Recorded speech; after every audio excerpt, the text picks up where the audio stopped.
Chemotherapy-induced toxicities such as neuropathy, mucositis, ototoxicity, cardiotoxicity, and nephrotoxicity are common and significantly affect both quality of life and the ability to deliver therapy as intended.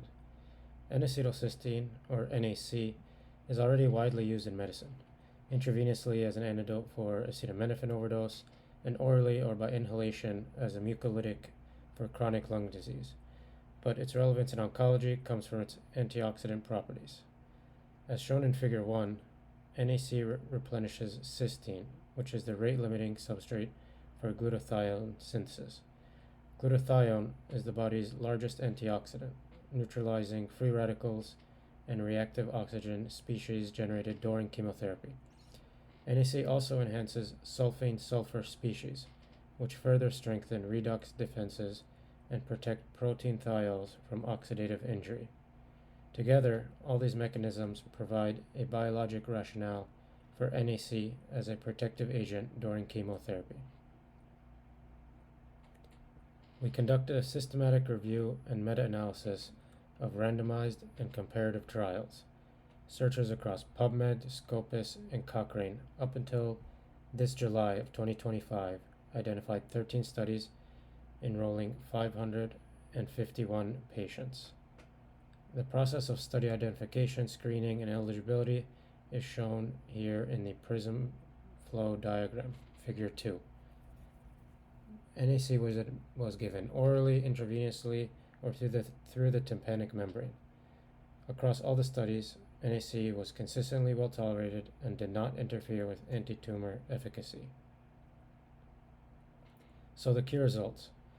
For neuropathy, 4 randomized controlled trials were pooled in a meta-analysis, illustrated here in Figure 3.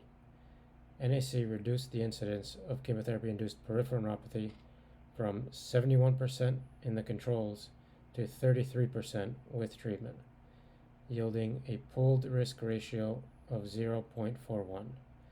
This represents nearly a 60% relative reduction. The effect was most consistent in oxyplatin regimens, while Paxil studies showed more variable results. For oral mucositis in patients undergoing hematopoietic stem cell transplantation, IV NAC reduced severe mucositis from 45% down to 24%. For ototoxicity, when delivered through the tympanic membrane with dexamethasone, NAC reduced high-frequency hearing loss from cisplatin. For cardiotoxicity, a small pilot study combining NAC with vitamins C and E prevented declines in ejection fraction. For nephrotoxicity, 2 randomized controlled trials both found no significant renal benefit beyond standard hydration.